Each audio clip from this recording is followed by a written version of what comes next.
Apa yang membedakan telur bebek dan telur ayam saat ditetaskan?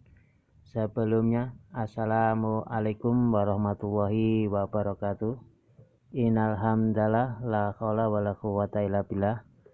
Yang pertama dan paling utama, marilah kita selalu mengucapkan syukur alhamdulillah karena pada hari ini kita masih diberikan salah satu karunia-Nya berupa kesehatan, sehingga dengan sehat ini kita masih bisa beraktivitas, kita masih bisa bekerja, dan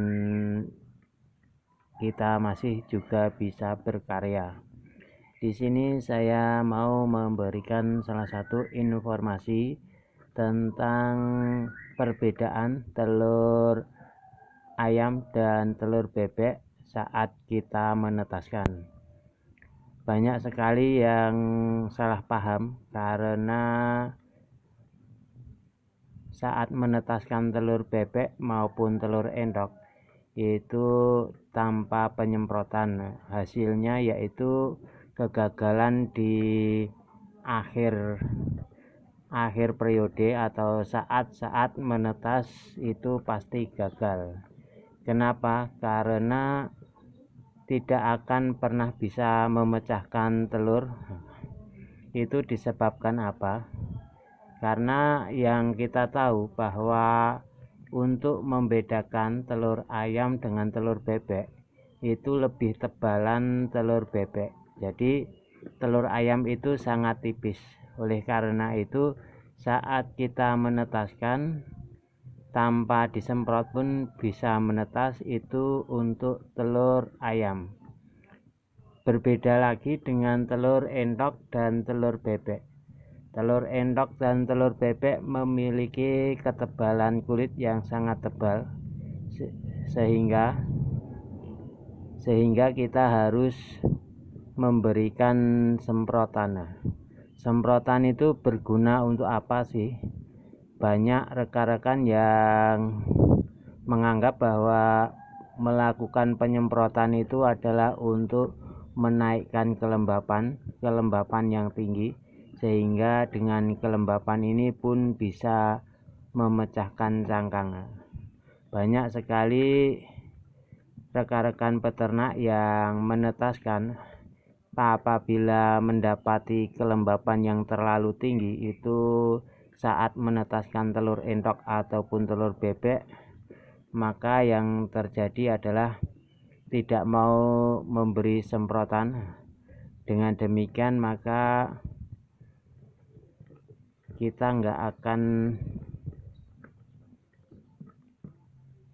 pernah tahu bahwa sebenarnya saat kelembapan yang tinggi itu belum tentu bisa mampu untuk memberikan efek kepada kulit telur, yaitu biar tidak keras atau melunak. Nah, oleh karena itu kita beri semprotan sebatas diembun-embunkan, sebatas percikan saja, bukan terlalu basah. Itu gunanya adalah proses yang untuk melunakkan cangkang telur. Jadi rekan-rekan apabila ingin menetaskan telur bebek mungkin harus disemprot. Kita tahu bahwa untuk menetaskan sebuah telur bebek apabila tanpa disemprot itu adalah kegagalan. Meskipun ada yang berhasil, tetapi persentasenya sangat sedikit. Akan lebih baik bila disemprot. Lalu ada yang bertanya, apabila kita memiliki kelembapan yang tinggi lalu kita menyemprot itu takut tenggelam. Itu adalah salah satu resiko apabila kita menetaskan, karena ada dua jawaban, yaitu keberhasilan dan kegagalan. Saat mau kita menetaskan tentu saja dengan kelembapan yang tinggi dan takut tenggelam, itu mungkin sudah jadi resiko. Tetapi kalau kita ingin berhasil pecah secara mandiri, anakan bebek ataupun anakan entok itu bisa memecahkan secara mandiri, saya sudah membuktikan berkali-kali bahwa telur yang tanpa disemprot meskipun kelembapan tinggi itu susah untuk memecahkan cangkang. Itu kebanyakan memakai bantuan dari kita. Tetapi saat kita melakukan semprotan, nah alhamdulillahnya itu bisa mandiri dan memecah sendiri. Itulah yang membedakan antara telur bebek dan telur ayam apabila ditetaskan. Telur ayam tanpa semprot pun bisa menetas, tetapi kalau telur bebek itu menurut saya adalah disemprot.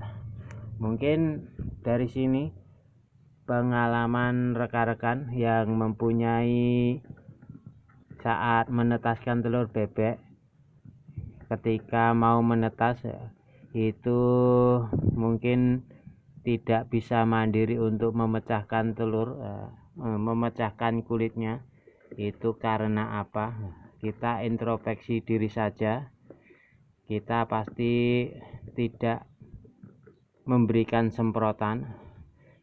Setiap saya melakukan saat menetaskan telur bebek, saya mewajibkan diri untuk memberikan semprotan, karena semprotan itu sangatlah penting bagi saya saat menetaskan telur bebek. Jadi seandainya rekan-rekan yang menetaskan telur bebek tanpa disemprot ataupun telur endok tanpa disemprot dan bisa menetas, itu saya acungi sangat jempol dan sangat ahli dalam menetaskan, karena saya saat menetaskan telur bebek, telur endok tanpa disemprot, yang saya temukan hanyalah kegagalan. Kenapa? Karena meskipun embrio hidup, tetapi di akhir-akhir mau menetas itu terjadi kematian di dalam. Karena apa? Tidak bisa memecahkan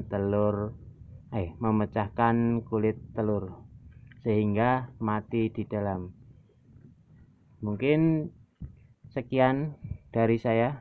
Andai saja rekan-rekan memiliki pengalaman yang berbeda tentang menetaskan telur bebek, itu kendalanya di mana, mungkin bisa tulis di kolom komentar.